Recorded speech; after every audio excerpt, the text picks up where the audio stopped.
Hola, buenas tardes. Mi nombre es Pedro Pelige y hoy les voy a hablar sobre el cáncer testicular.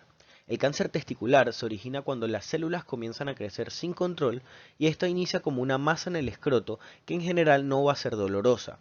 El diagnóstico lo vamos a realizar mediante una ecografía y el examen físico y el tratamiento va a incluir la orquidectomía y a veces la resección de ganglios linfáticos, radioterapia, quimioterapia o una combinación de ellas, según la histología y el estadio. Ahora les voy a hablar sobre los testículos en general. Los testículos son parte del sistema reproductor masculino. Estos se mantienen dentro de un saco de piel llamado escroto, el cual cuelga debajo de la base del pene. La función principal de los testículos es de producir las hormonas masculinas llamadas andrógenos, como son la testosterona.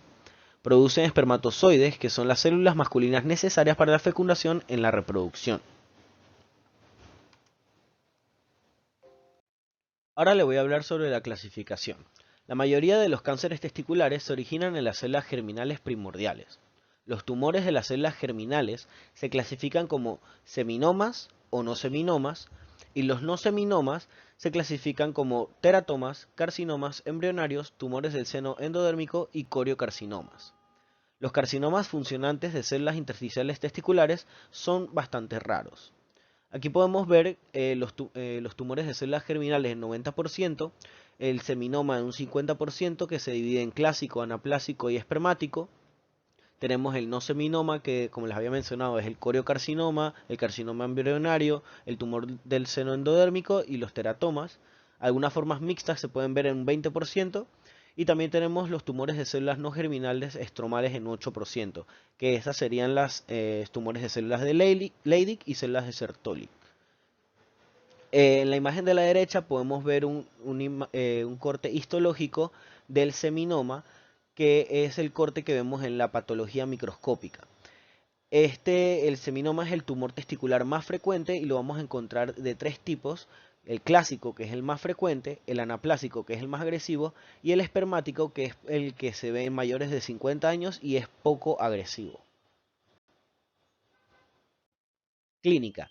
Típicamente el tumor testicular se manifiesta como una masa sólida indolora reconocida habitualmente por autoexploración tras un traumatismo, o bien la pareja sexual de una persona puede notar un cambio que conduce a un diagnóstico. El dolor se va a presentar solamente en 10% de los casos y se asocia a hemorragias intratumorales, lo que no modifica el pronóstico de la enfermedad. Se puede ver un cambio en la forma en la que se siente el testículo o una sensación de pesadez en el escroto. Por ejemplo, un testículo puede ponerse más firme que el otro, o bien el cáncer testicular puede hacer que el testículo sea grande o se achique. También se puede sentir un bulto indoloro o hinchazón en cualquiera de los dos testículos, y si se detecta de forma temprana, un tumor testicular puede tener aproximadamente el tamaño de un guisante o una canica, pero puede crecer mucho más. Aquí podemos ver una gráfica que nos dice cómo van a ir aumentando los signos y los síntomas. Primero se va a ver la presencia del bulto, luego va a haber un crecimiento de uno de los testículos, puede también haber la sensación de dolor o la pesadez, también se va a irradiar el dolor a la espalda, al abdomen o a la ingle, y también puede haber un aumento del crecimiento debido a un líquido acumulado en el escroto. Diagnóstico. El diagnóstico se basa principalmente en el examen físico y el ultrasonido. En el examen físico, el médico palpará los dos testículos para detectar cualquier signo de inflamación, sensibilidad o endurecimiento o alguna masa. En el ultrasonido, ante la presencia de una masa testicular confirmada en la exploración física, se va a indicar la ecografía escrotal, ultrasonido escrotal, para descartar la presencia de un tumor testicular.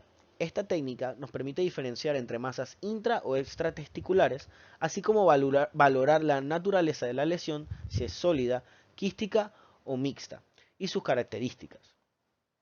También podemos enviar análisis de sangre para poder ver los marcadores tumorales, donde los marcadores tumorales son sustancias producidas por un cáncer que se encuentra en niveles anormalmente altos en la sangre de algunas personas con cáncer. Los niveles de marcadores tumorales séricos los vamos a medir antes de la cirugía para poder extirpar un testículo. Y en el caso del cáncer de testículo, los niveles séricos de marcadores tumorales se usan para determinar el estadio del cáncer también. Uno de los niveles de los marcadores tumorales tenemos la alfa-fetoproteína, que esta nunca se va a elevar en el coriocarcinoma ni en el seminoma puro. Y esta va a tener una vida media de entre 5 a 7 días. También tenemos la subunidad beta de la gonadotropina coriónica humana, que esta se va a elevar en el 100% de los coriocarcinomas y el 30% de los seminomas, los cuales sean puros.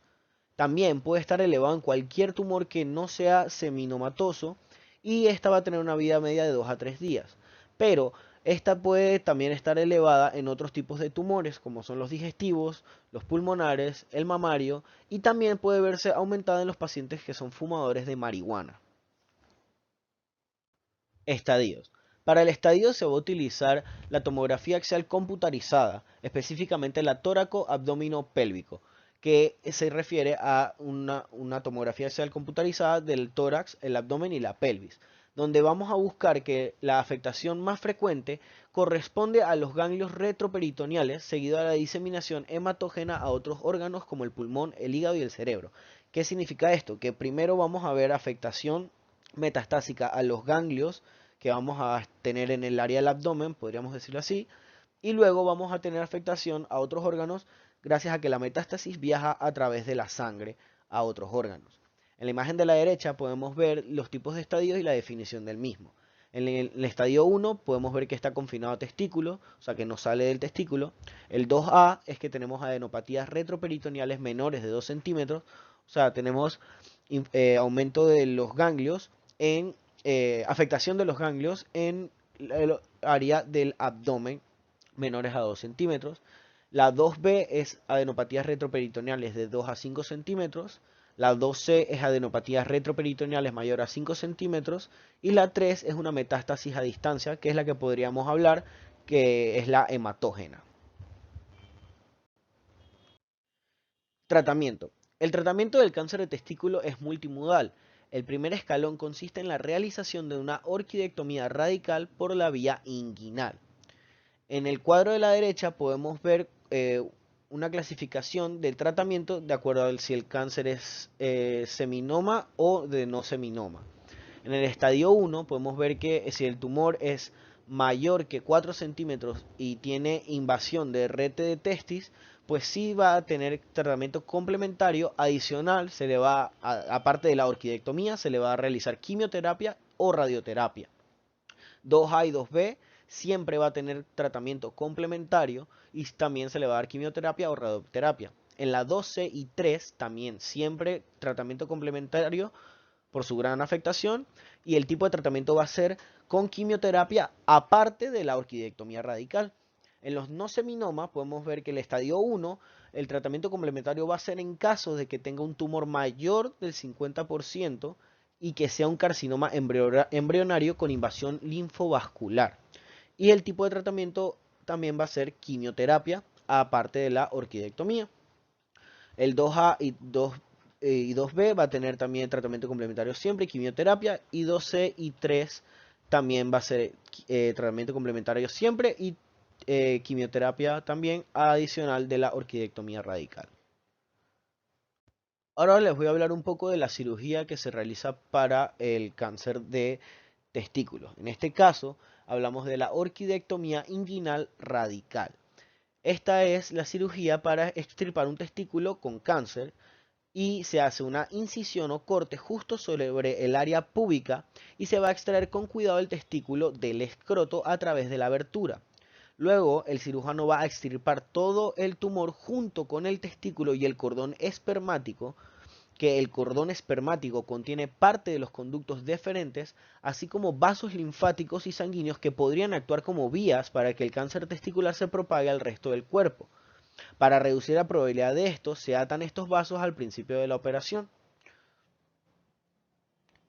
Lo que se hace es quitar todo el testículo junto con los conductos, con el cordón espermático y los conductos deferentes, ya que puede haber una diseminación al haber la manipulación del testículo y por eso explica que lo que tenemos que hacer es atar ambos extremos para evitar que haya esta propagación. Para finalizar voy a hablarles sobre el posoperatorio. El paciente puede sentirse mejor cada día, aunque es posible que tenga algo de dolor de leve a moderado durante algunos días después de la cirugía. Durante este periodo es posible que el paciente necesite tomar analgésicos, o sea, medicamentos para el dolor. Va a tener el escroto hinchado después de la cirugía, lo cual es normal, y la hinchazón suele disminuir dentro de 2 a 4 semanas, donde lo va a dejar retomar a sus actividades habituales, excepto retomar aquellas actividades que requieran mucho esfuerzo físico. Para reducir la hinchazón se puede aplicar hielo o compresas frías sobre el escroto si el médico se lo ha indicado. Esto se puede hacer cada máximo de 15 minutos cada vez y debe usarse la compresa fría durante 3 días o hasta que mejore la hinchazón. En el caso de que se hayan extraído los dos testículos, se pueden comenzar a notar cambios en el cuerpo varias semanas después de la cirugía debido a que ya no tiene hormonas masculinas. Es posible que pierda su deseo sexual, aumente de peso o pueda no lograr una erección.